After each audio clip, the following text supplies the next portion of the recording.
شروع اللہ کا نام لے کر جو بڑا مہربان نہایت رحم والا ہے۔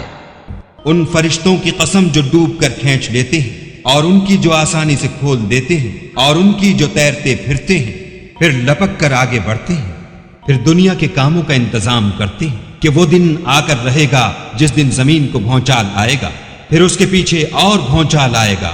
اس دن لوگوں کے دل خائف ہو رہے ہوں گے اور آنکھیں جھکی ہوئی۔ کافر کہتے ہیں کیا ہم الٹے پاؤں پھر لوٹیں گے؟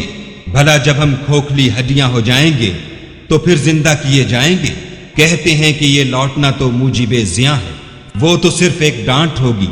اس وقت وہ سب میدان حشر میں آ جمع ہوں گے۔ بھلا تم کو موسیٰ کی حکایت پہنچی ہے جب ان کے پروردگار نے ان کو پاک میدان یعنی طوا میں پکارا اور حکم دیا کہ فرعون کے پاس جاؤ، وہ سرکش ہو رہا ہے، اور اس سے کہو کیا تو چاہتا ہے کہ پاک ہو جائے اور میں تجھے تیرے پروردگار کا رستہ بتاؤں تاکہ تجھے خوف پیدا ہو۔ غرض انہوں نے اس کو بڑی نشانی دکھائی مگر اس نے جھٹلایا اور نہ مانا۔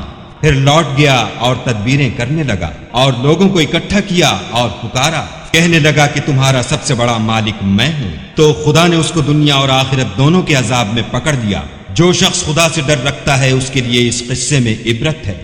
بھلا تمہارا بنانا مشکل ہے یا آسمان کا؟ اسی نے اس کو بنایا، اس کی چھت کو اونچا کیا پھر اسے برابر کر دیا، اور اسی نے رات تاریک بنائی اور دن کو دھوپ نکالی، اور اس کے بعد زمین کو پھیلا دیا۔ اسی نے اس میں سے اس کا پانی نکالا اور چارہ اگایا، اور اس پر پہاڑوں کا بوجھ رکھ دیا۔ یہ سب کچھ تمہارے اور تمہارے چار پایوں کے فائدے کے لیے کیا۔ تو جب بڑی آفت آئے گی اس دن انسان اپنے کاموں کو یاد کرے گا اور دوزخ دیکھنے والے کے سامنے نکال کر رکھ دی جائے گی۔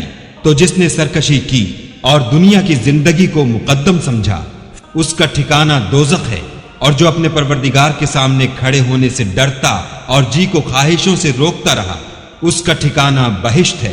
اے پیغمبر صلی اللہ علیہ وآلہ وسلم، لوگ تم سے قیامت کے بارے میں پوچھتے ہیں کہ اس کا وقوع کب ہوگا، سو تم اس کے ذکر سے کس فکر میں ہو؟ اس کا منتہا یعنی واقع ہونے کا وقت تمہارے پروردگار ہی کو معلوم ہے۔ جو شخص اس سے ڈر رکھتا ہے تم تو اسی کو ڈر سنانے والے ہو۔ جب وہ اس کو دیکھیں گے تو ایسا خیال کریں گے کہ گویا دنیا میں صرف ایک شام یا صبح رہے تھے۔